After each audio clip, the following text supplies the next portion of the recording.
Estaba estudiando a nivel medio superior, tuve una materia que se llamaba seguridad industrial. Y ese profe nos decía, saben que se ahorrarían mucho dinero, muchos accidentes, simplemente cuando tú le das mantenimientos al equipo, a la maquinaria. Pues tienes que parar y engrasar los engranes, mantener todo, limpiar. Y eso hace que te ahorres millones y pues tanto peligran menos las vías. Pero cuando se deja de hacer el mantenimiento, pues ocurren cosas inesperadas, ¿verdad? Y indeseables. Yo creo que algo así está haciendo el apóstol Pablo en esta carta. Es una iglesia que está haciendo bien las cosas, pero les anima, sigan así. Sin embargo, hermanos, el cristianismo es una... pues a diferencia, yo creo que cualquier otra filosofía o religión, a nosotros se nos pide crecer en excelencia. Regresando a la analogía de laboral o de las maquinarias, en el mundo de la, pues sí, de la industria, a veces se pueden hacer ciertos chistes y pues no es que tal vez sean tantos chistes, pero cuando hay una empresa que es manejada por cierta filosofía o manera de trabajar de cierto país, pues hacen las cosas muy diferentes. Digamos, los italianos tienen una manera de trabajar, los japoneses, los alemanes, los mexicanos tenemos otra, y surgen así, pues no sé si una especie de chistes donde dicen los ingenieros de cierto país, y pues a lo mejor de manera global algunos mexicanos se pueden identificar diciendo, mira, ¿sabes qué? Si la máquina está funcionando y ya arregló, así déjalo, ya no lo vuelvas a tocar porque pues ya, así ya está funcionando, déjalo así. Pero hay otros países donde dicen, no, se tiene que buscar la excelencia, se tiene que hacer algo todavía mucho mejor. Y nosotros debemos de estar conscientes, hermanos, de que así es el cristianismo. Nosotros estamos enrolados en una carrera donde tenemos que ser mejores. Y pues hemos intercalado, ¿verdad?, mensajes del Evangelio de Juan, a veces de los Salmos, y hoy retomamos nuevamente la carta de los Tesalonicenses. Y es una iglesia para recordarles que está predicando a Cristo, está compartiendo su fe, al mismo tiempo que sufren persecución. Y Pablo en estos 12 versículos les deja dos consejos. Bueno, pueden ser más, pero yo lo quise englobar en dos cosas para que se nos queden grabados más fácil. Y uno de ellos, hermanos, y yo creo que las cosas que más le interesaba a Pablo es que se cuidaran de la inmoralidad sexual y también que amaran y se mantenieran ocupados. Vamos a ver a profundidad, bueno, rápidamente estas dos cosas, pero quiero antes darle una leída a estos 12 versículos. Dice de la siguiente manera: por lo demás, hermanos, les rogamos y les exhortamos en el Señor Jesús, que tal como han recibido de nosotros instrucciones acerca de la manera en que deben de andar y agradar a Dios, como de hecho ya andan, así abunden en ello más y más. Pues ustedes saben qué preceptos les dimos por autoridad del Señor Jesús, porque esta es la voluntad de Dios, su santificación. Es decir, que se abstengan de inmoralidad sexual. Que cada uno de ustedes sepa cómo poseer su propio vaso en santificación y honor, no en pasión degradante como los gentiles que no conocen a Dios. Que nadie peque ni defraude a su hermano en este asunto, porque el Señor es el vengador en todas estas cosas. Como también antes les dijimos y advertimos solemnemente, porque Dios no nos ha llamado a impureza, sino a santificación.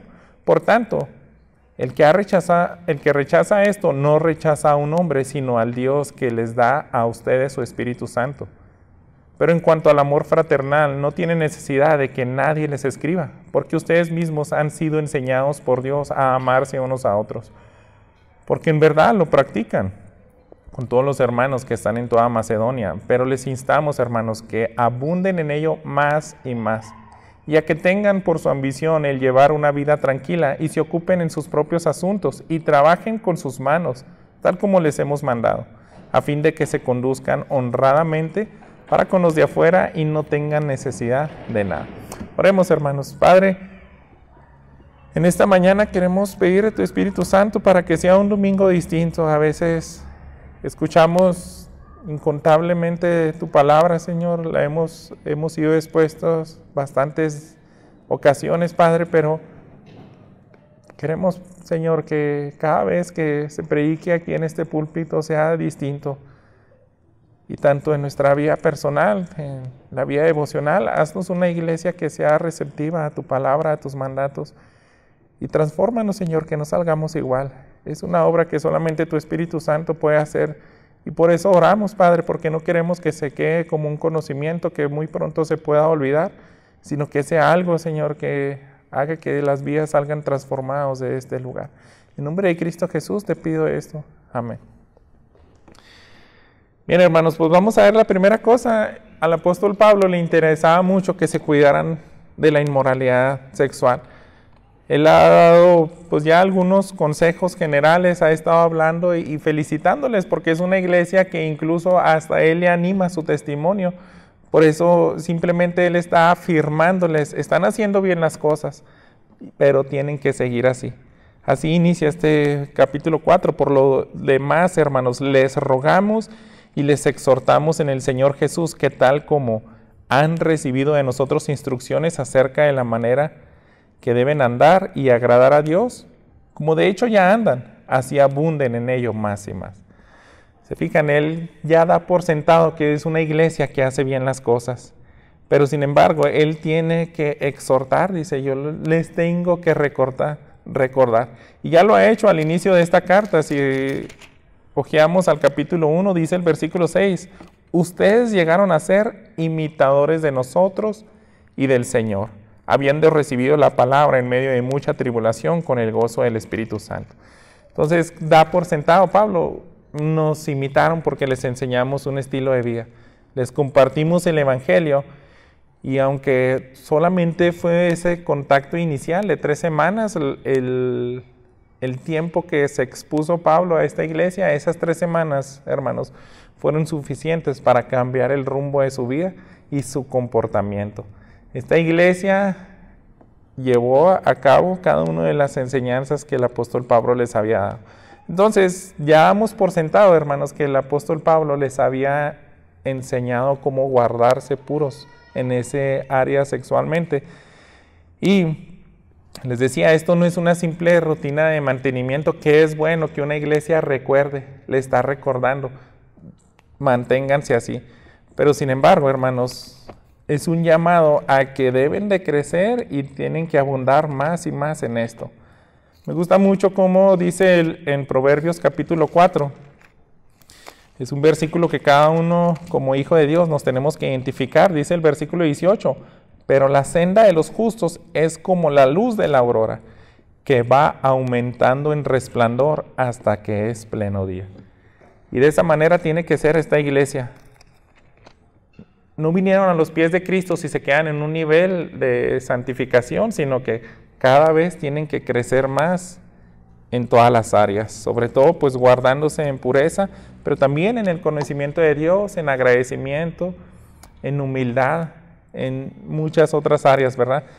Esa debe ser una continua identificación del creyente, que ellos crecemos, ¿verdad? Y fíjense en el versículo 2, regresando aquí al capítulo 4 de Tesalonicenses, les leo hasta la mitad del versículo 3.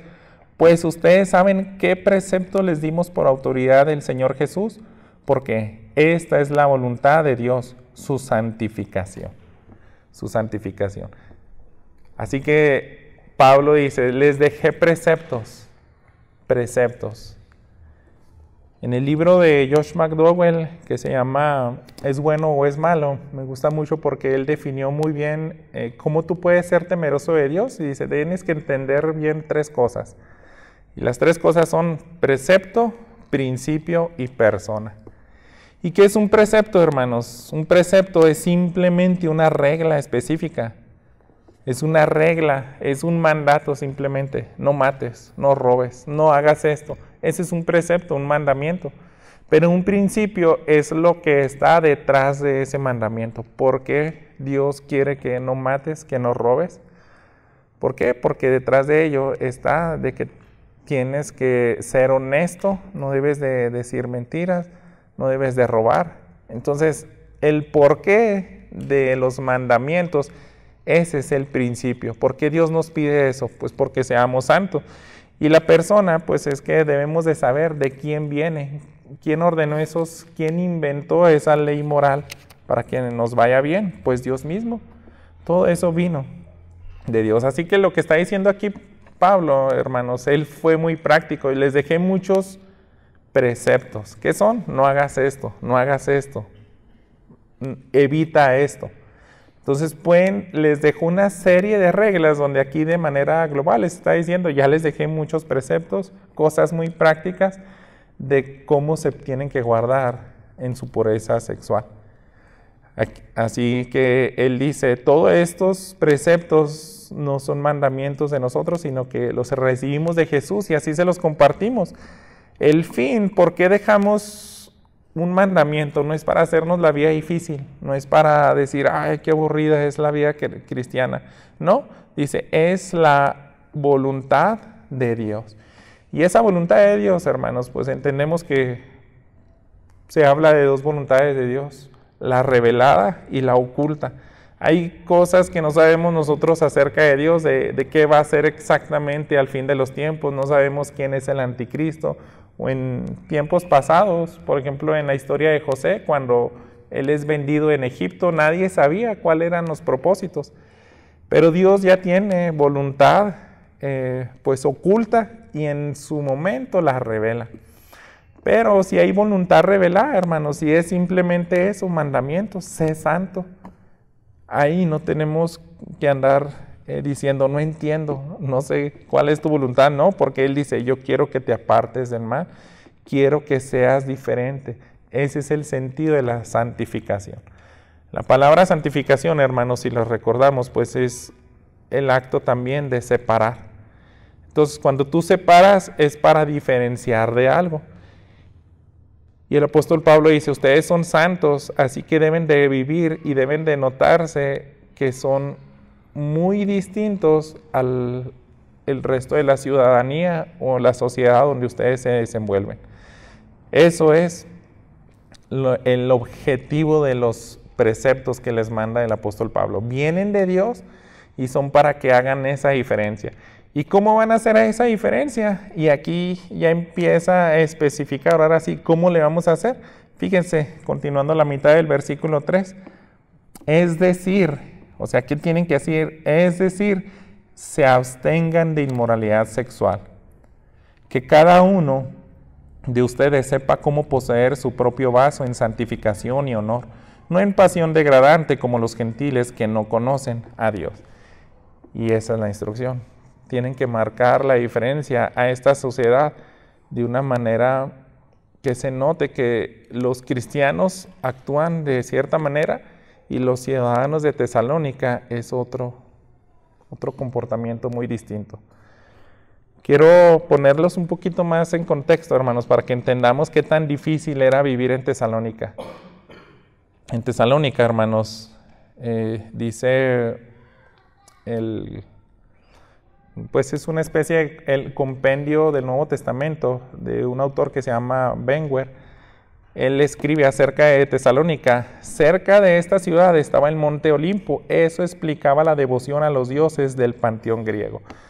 Entonces ellos estaban bien afectados por los dioses y debemos de entender, si hay un dios del adulterio, ellos vivían conforme a ese estilo de vida. Si hay un dios de la pedofilia, ellos hacían eso. Si hay un dios de desenfreno sexual, ellos vivían de esa manera. Si hay un dios donde permitían prostitutas en el templo para tener relaciones sexuales y agradar a esa deidad, entonces los tesalonicenses, los de Tesalónica, vivían de esa manera.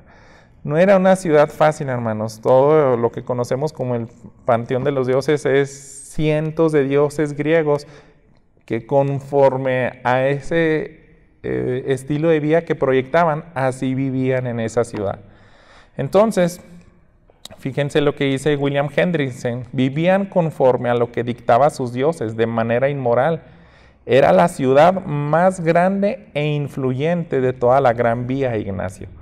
Esa Gran Vía Ignacio era una de las carreteras que conducían a Roma y abarcaba bastantes ciudades, pero la más influyente y la más importante era Tesalónica.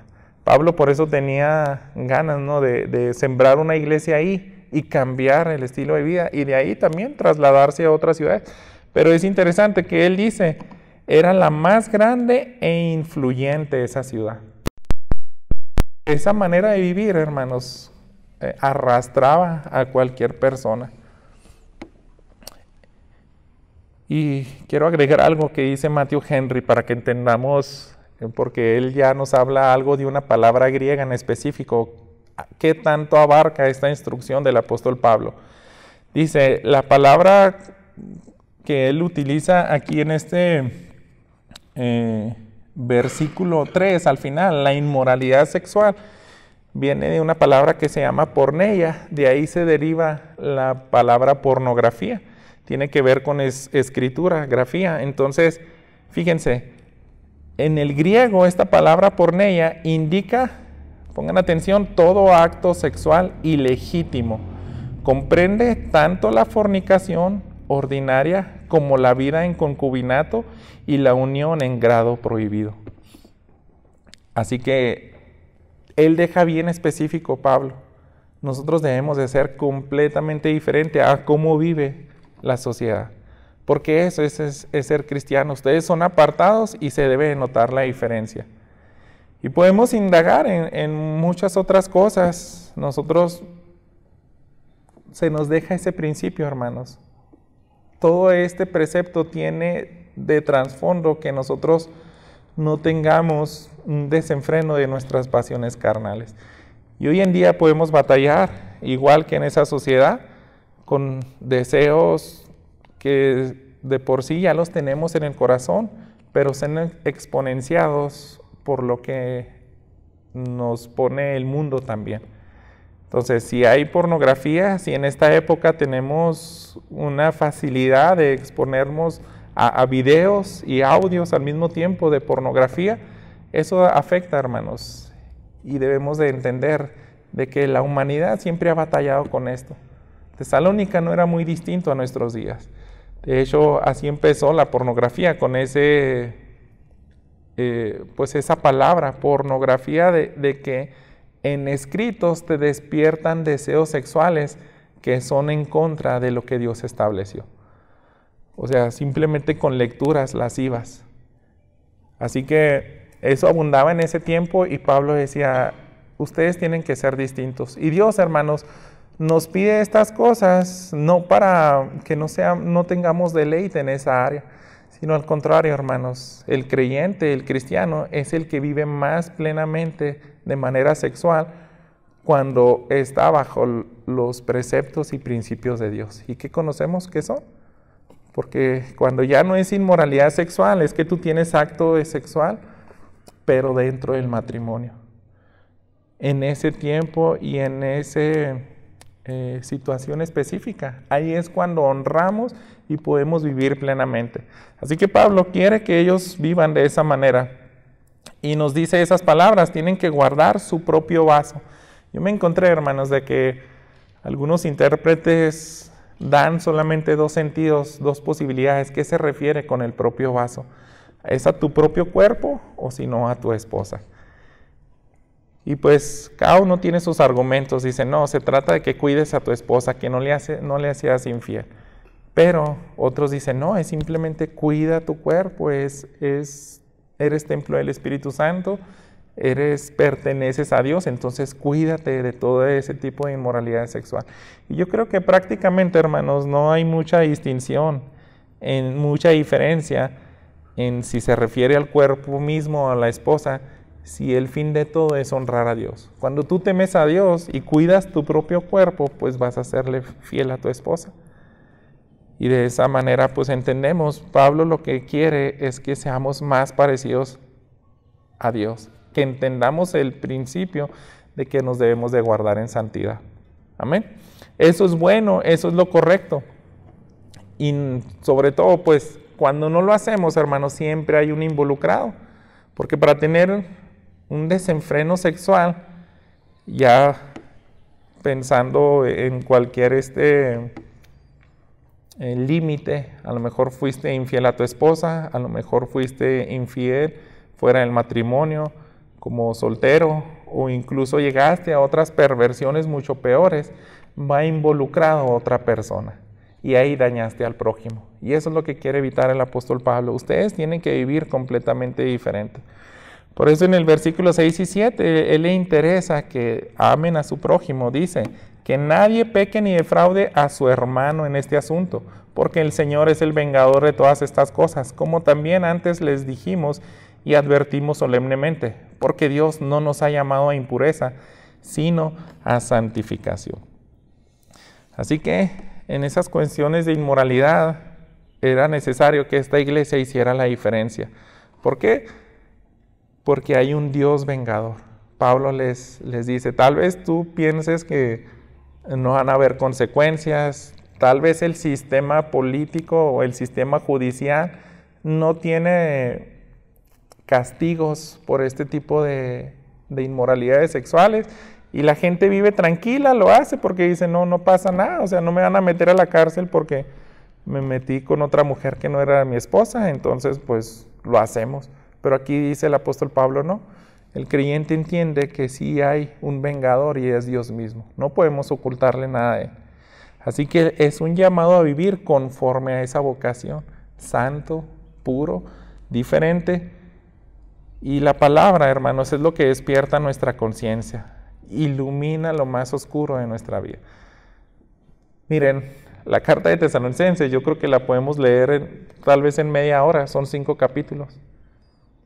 Y Pablo no ahondó, o sea, simplemente digo, consérvate puro sexualmente, no andes en desenfrenos, que no seas, pues sí, clasificado por la sociedad como parte de ellos, un inmoral sexual. Y punto. O sea, estos versículos, estos 12 versículos, bueno, en específico del 1 al 8, que nos hablan de guardarnos sexualmente, los podemos leer así bien rápido, hermanos. Es bien rápido. Pablo no ahondó, yo creo porque era una carta. Nosotros porque es un sermón, pues no lo podemos también profundizar. Yo quise abarcar hasta el versículo 12 y hasta aquí voy a terminar de hacer esa exhortación en cuanto a nuestra área sexual de nuestra vida. Pero hermanos, sí quiero que entiendan lo siguiente, porque exponernos a la palabra de Dios es lo único que ilumina qué tan negro está nuestro corazón.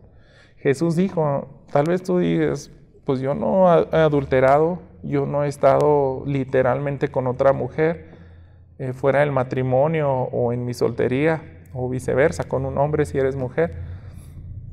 Pero sin embargo, aquí es donde Jesús dice, si ya tus pensamientos desearon a alguien tener esa intimidad sexual, pues ya pecaste. Entonces, hermanos, nosotros no nos podemos librar de que hemos transgredido la ley de Dios. Y la palabra de Dios, quiera Dios que con su Espíritu Santo nos ilumines, porque ese es el propósito, es el único lugar, hermanos, donde nos incomoda. Y eso es bueno. En esta semana pasada estaba escuchando una ilustración de un pastor argentino y me imagino que se refería a una periferia o una región donde tardó mucho llegar la luz. Y si hubo una señora que fue la que más insistió para que el gobierno les llevara la luz.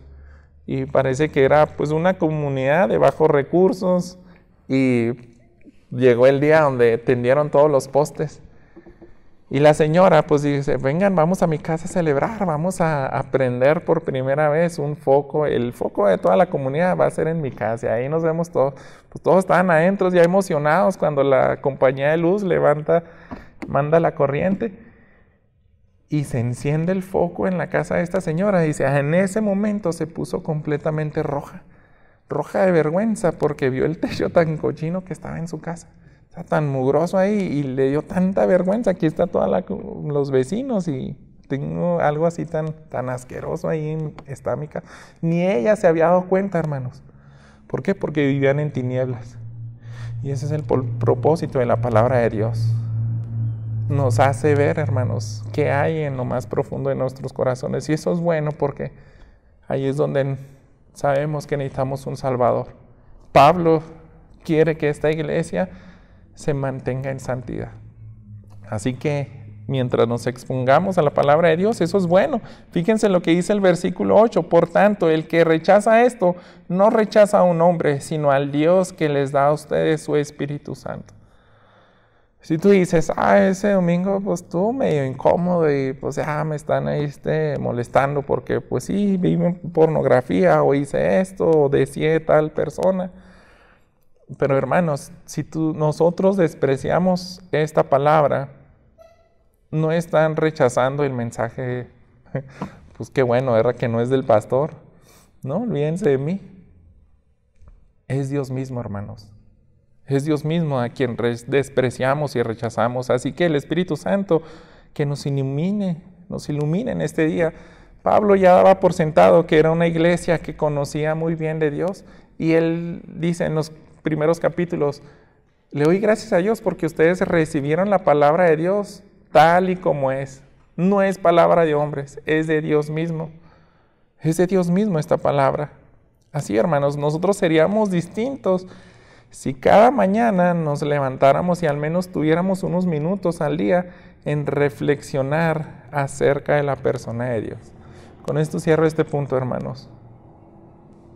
Cuando nosotros dejamos de meditar en quién es nuestro Dios, se nos hace más fácil pecar. Pero Pablo da por sentado que es una iglesia.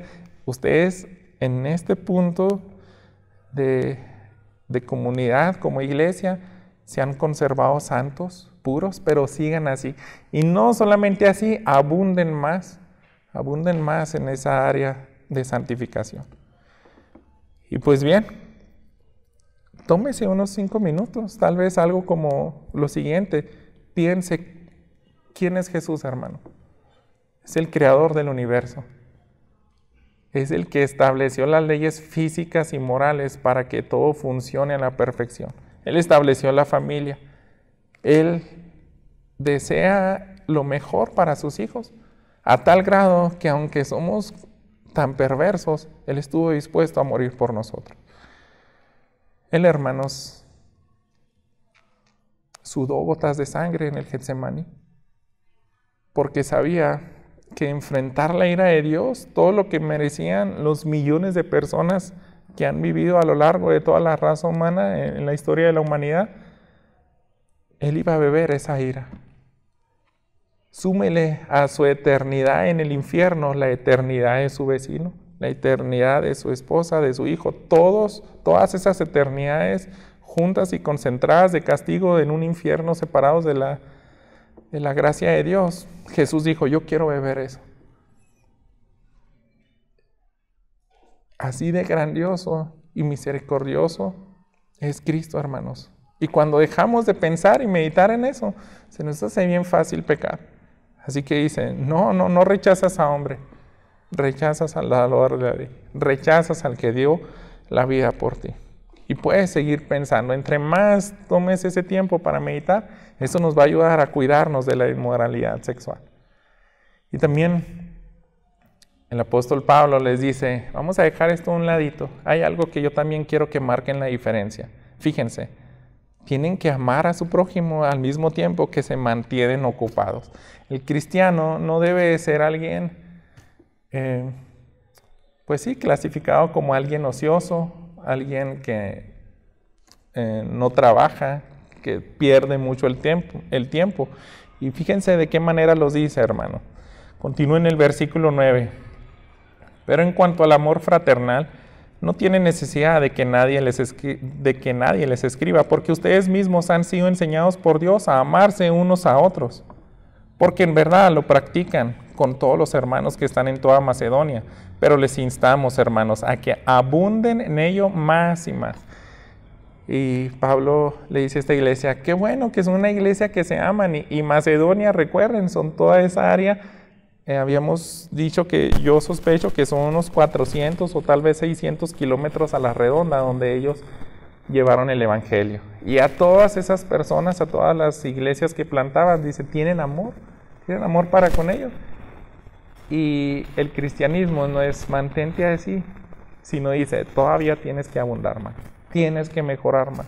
Si ya te preocupas por tu hermano, si ya le amas, todavía lo tienes que amar más, porque eres como la aurora de la mañana, ¿verdad? Que va en aumento.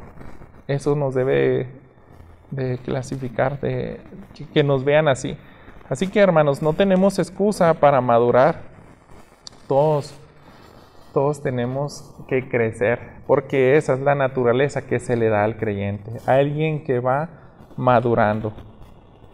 Y me gusta mucho, hermanos, algo que dice aquí el apóstol Pablo, en este versículo 10. En verdad lo practican con todos los hermanos, los que están en Macedonia, les instamos a que abunden más. Dice al final del versículo 9, ustedes mismos han sido enseñados por Dios a amarse unos a otros. Me gusta mucho eso, hermanos, porque es una prueba de que el Espíritu Santo está en ustedes y Dios mismo de manera directa les enseña. Es un privilegio que esta iglesia tuviera un pastor como Pablo, porque Pablo les decía, ya les dejé mandatos, ya les dejé instrucciones, les dejé preceptos de parte de nuestro Señor Jesús, pero dice, es más, esto ni siquiera yo se los enseñé, eso Dios mismo directamente se los ha enseñado. Transforma nuestros corazones, hermanos, para que amemos al prójimo. Y no solamente en esas áreas, hermanos, es muy bonito ser enseñado por Dios. En un taller de visiones que estábamos teniendo, creo que hace 2 semanas, escuché que un pastor estaba triste porque dice, conocí a cierto pastor y él me dijo, me tomó 37 años entender esta verdad. O sea, tengo 37 años en el ministerio como pastor, tal vez tenía más, o como que después de 37 años apenas me cayó el 20 y aprendí por primera vez de que debo de hacer discípulos. Entonces estábamos hablando de eso, ¿verdad? Porque era plantar iglesias, hacer discípulos. Pero yo decía, 37 años, gracias a Dios que yo sospecho que a lo mejor no es muy diferente la cifra si le sumo desde que he estado expuesto a la escritura desde niño. Pero los últimos 4 años yo he visto que Dios me ha enseñado. Y de igual manera tú, hermano. Es tan bonito que Dios te enseñe personalmente, sin necesidad de un sermón aquí. Eso es algo también grandioso, hermanos. Que tú vayas a la Escritura, a mí me daría mucho gusto que digas, si vieras qué me enseñó Dios este día. Y yo decía, wow, qué padre, porque de eso se trata. Un sacerdocio personal. Cada uno de nosotros tiene esa habilidad. Tenemos al Espíritu Santo donde Él nos enseña directamente. Y por lo tanto, hermanos, pidámosle a Dios, enséñame si mi pastor pues nomás habla de tal área, si nomás se la pasa hablando de tal cosa, pero está descuidando otra cosa, pues háblame a mí. Y pues se supone que no, pues es lo que menos uno quiere. Yo he tratado de darles una dieta equilibrada, por eso predicamos versículo tras versículo, y ahora que nos tocó Tesalonicenses, espero que sea de bendición para tu vida. Pero si tienes otra necesidad en este momento que es distinta a esta enseñanza, ve con Dios y dile, enséñame, necesito aprender más acerca de esto. Bien, nuevamente ese amor tiene que crecer. Fíjense, en el capítulo 5, en el versículo 23, ¿por qué está dando todos estos mandatos? El propósito, hermanos, dice que el mismo Dios de paz los santifique por completo y que todo su ser, espíritu, alma y cuerpo sea preservado irreprensible para la venida de nuestro Señor Jesucristo. Ese es el fin, hermanos. ¿Por qué quieren que nos guardemos de inmoralidades sexuales? ¿Por qué quiere que crezcamos en el amor para el prójimo? Porque vamos a estar cara a cara algún día con Jesucristo. Y debemos de ser diferentes, hermanos. Debemos de ser cada vez transformados. Así que continuamos en el versículo 11 y 12 para terminar. Dice, y a que tengan por su ambición el llevar una vida tranquila, se ocupen en sus propios asuntos, trabajen con sus manos, tal como les hemos mandado, a fin de que se conduzcan honradamente para con los de fuera y no tengan necesidades de nada. Y esta es la área laboral que yo les compartía. El apóstol Pablo quiere que nos distingamos los cristianos como alguien trabajador. En otra ocasión dice, el que robaba antes ya no robe, trabaje con sus manos para que tenga con quien bendecir al que está necesitado, ¿verdad? Entonces, sería muy triste que hablen mal de los cristianos. No, hombre, pues ese se mantiene pidiendo ayudas pues, de gobierno, no sé de dónde.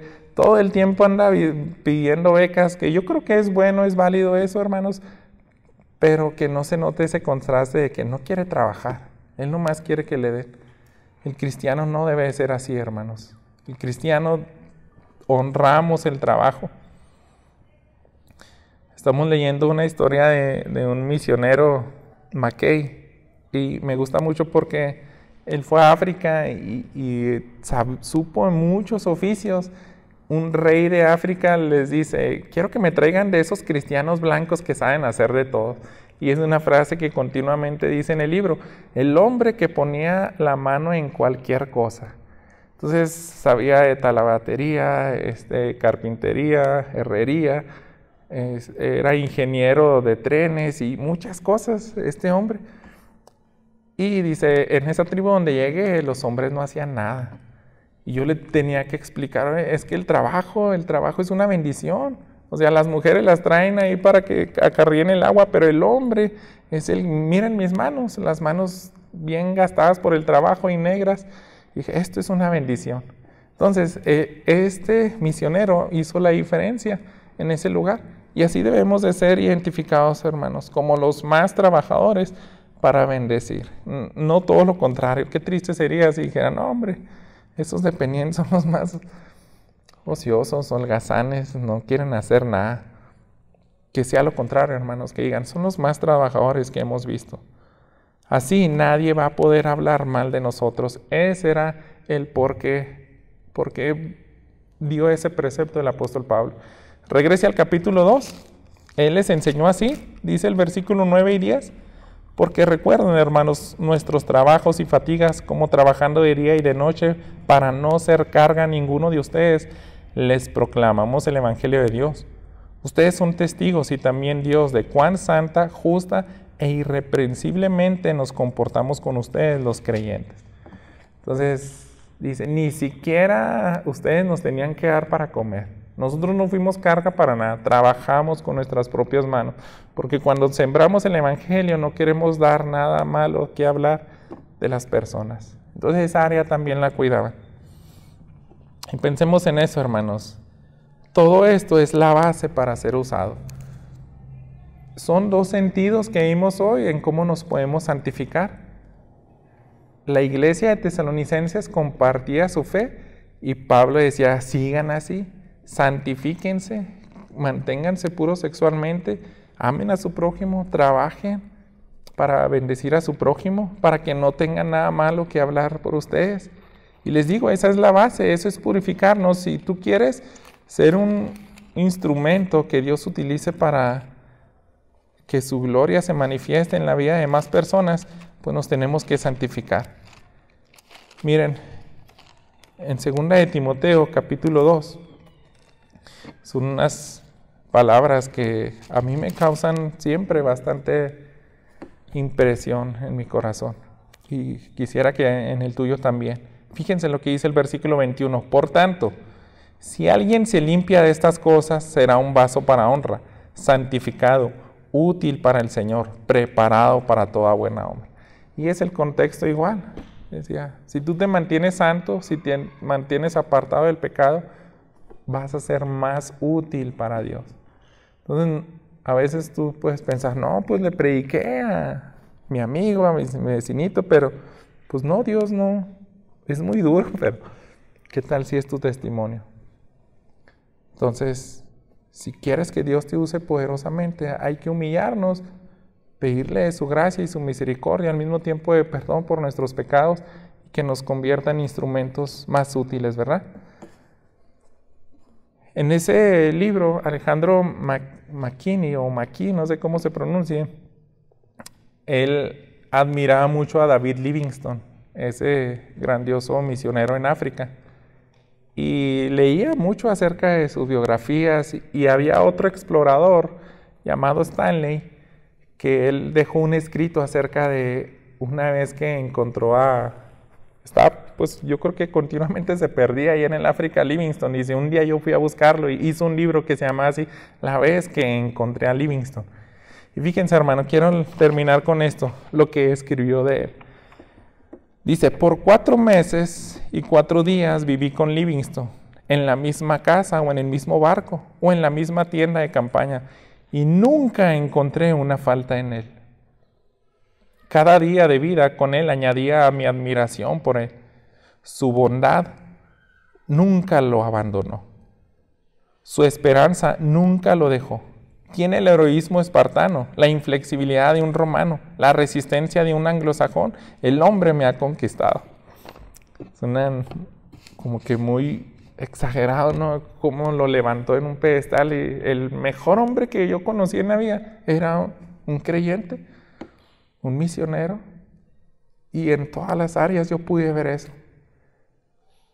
Que Dios, hermano, nos ayude a hacer así, porque ese es el objetivo, que alguien diga algo similar de tu persona.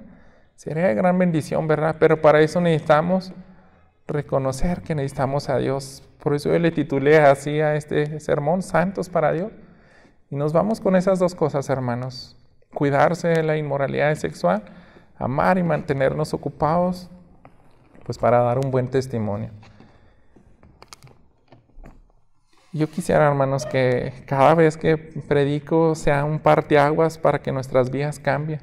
Es una carga, ¿verdad?, pastoral, que salgan y, pues tú suave, pero mi vida quedó igual. No, hermanos, vamos a terminar con una oración y decirle, ¿sabes qué? Cada vez que yo me exponga a tu palabra, que yo crezca más en santidad.